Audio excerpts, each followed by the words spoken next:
Dengan demikian, guna mendukung upaya pemerintah dalam mengurangi beban masyarakat terhadap adanya penyesuaian harga BBM tersebut, maka pada hari ini, Selasa 13 September 2022, Polda Gorontalo melaksanakan kegiatan bakti sosial dengan melakukan pembagian sembako kepada masyarakat golongan menengah ke bawah yang terdampak dari adanya penyesuaian harga BBM tersebut.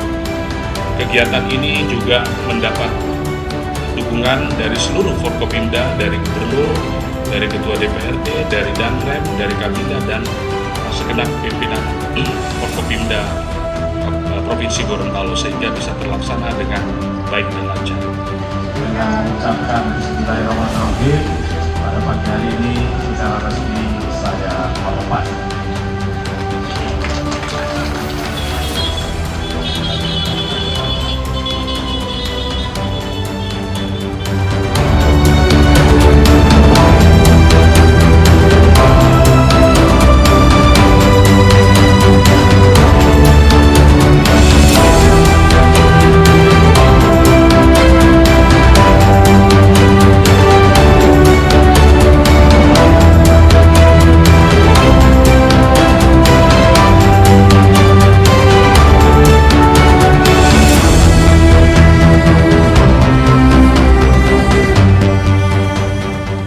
Saya juga mengucapkan terima kasih kepada pihak Polda Gorontalo yang senantiasa memantau, kemudian memberikan sedikit bantuan kepada masyarakat yang terdampak, khususnya ojol dan bentor manual, termasuk juga para nelayan. Jadi saya sangat berterima kasih dan memberikan apresiasi kepada pihak Polda Gorontalo.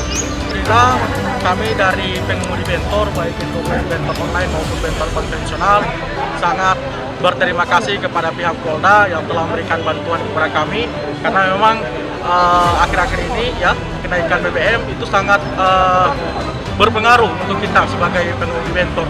Olehnya kami mengapresiasi kepada pihak Polda Gorontalo, dan bantuan ini sangat membantu kita khususnya untuk pengemudi bentor. Terima kasih kepada Polda Gorontalo telah memberikan bantuan berupa sembako kepada masyarakat, terutama pedagang-pedagang yang ada di Kabupaten Gorontalo.